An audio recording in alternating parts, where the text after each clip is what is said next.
All right, last couple questions here on average atomic mass. We have two elements, both unidentified, with masses of 107 and 109. The 107 element has an abundance of 51.76, and the element that weighs 109 has an abundance of 48.2.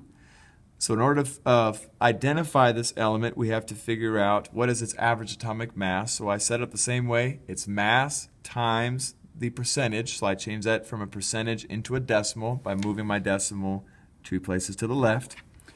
And then I'm going to add that to the exact same process.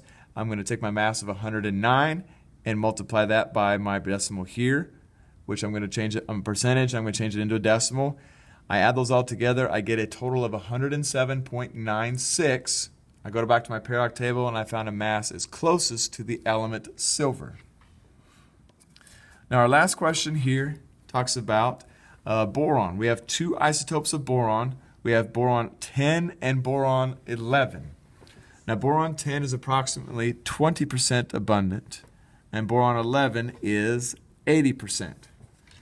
So we expect our average to be closest to boron 11 because it is more abundant. The majority of the boron in the universe is going to be closest to 11, so our overall average should actually be closest to the one that is most abundant.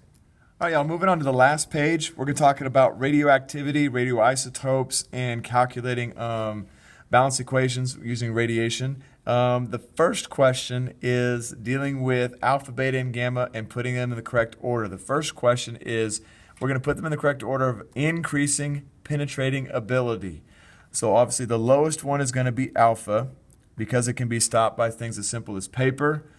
And then we're going to go in order. The next one that is more powerful is beta. And obviously the most penetrating type of radiation is gamma.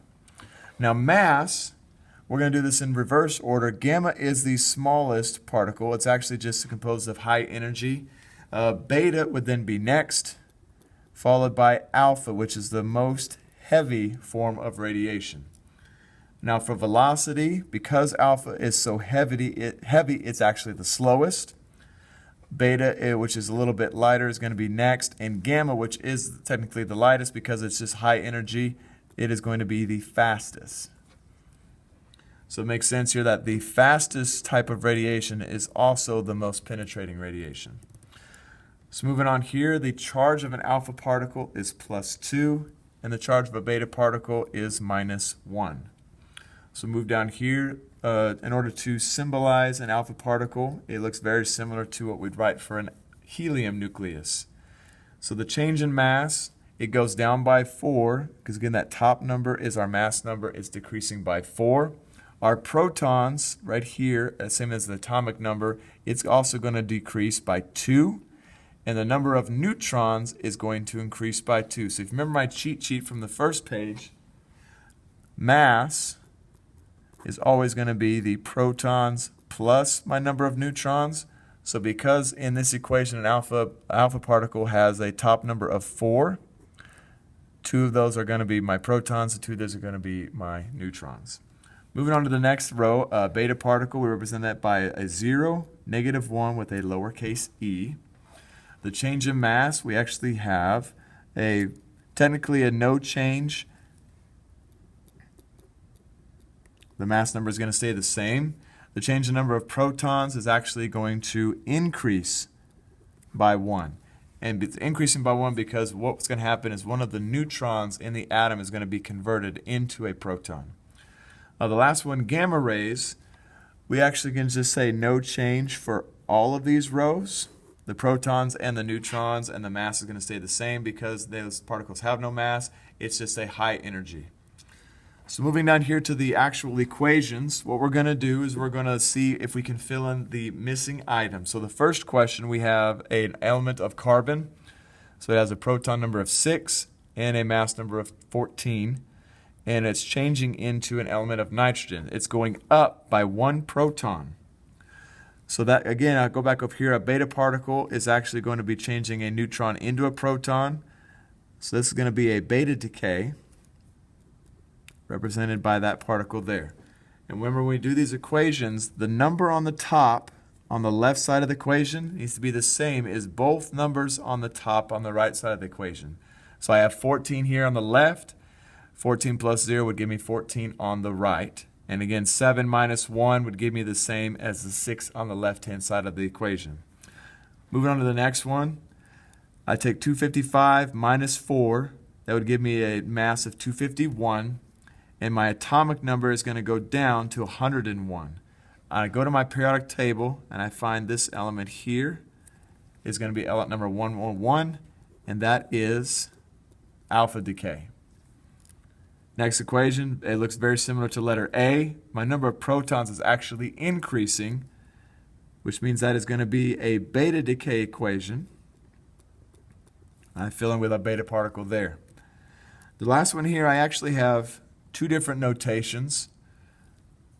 This is actually going to be a beta particle and a gamma particle. So because it's both, I can write both of them here. And now I'm going to go back and do my math. I have 53 on the top.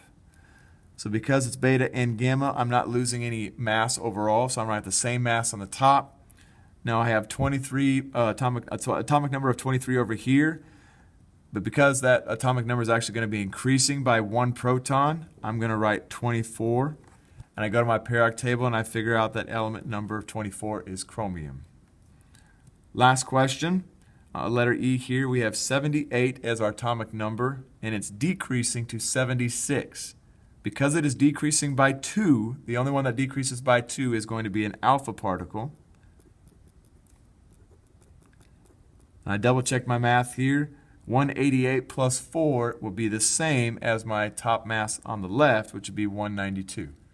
So we put this into practice here. We have iodine 131 is used to treat hyperactive thyroid glands and decays by producing a beta particle. So iodine is our element, so we're going to represent it by capital I.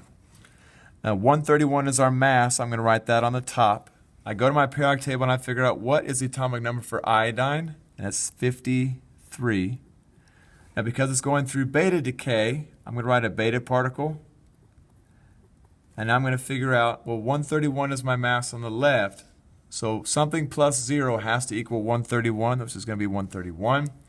And then something minus 1 has to equal 54.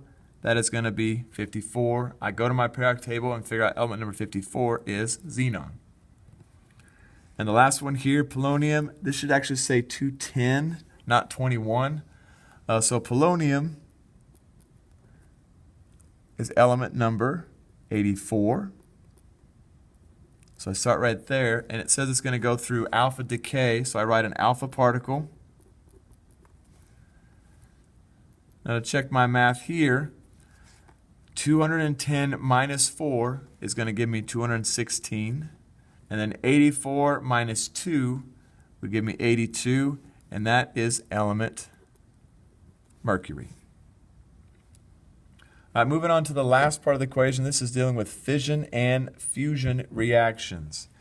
It says we can do, one of these is going to be fusion, either fusion, fission, both, or neither. So I read the first one. The reaction is currently used in nuclear power plants.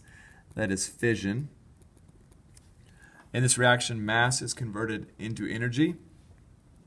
Technically, you could say that is both. This reaction uses hydrogen as fuel. That is a fusion reaction. And this reaction uses uranium as fuel. That is fission. Letter E, in this reaction, neutrons are released and split other nuclei. That is fission. This reaction produces more energy per gram of fuel. That is fusion. Letter G, this reaction produces a variety of highly radioactive waste. That is fission. If you guys know anything about the Chernobyl accident back in Ukraine, well, it's former Soviet Union, currently Ukraine. It is a fission reactor that obviously had a meltdown, and now they're dealing with all the radioactive decay and the radioactive waste. Letter H, this reaction occurs naturally on Earth. That would be neither. And the last part we're going to hear, we have two equations. We're going to identify which is which. So we have uranium-235. Again, that is very similar to letter D.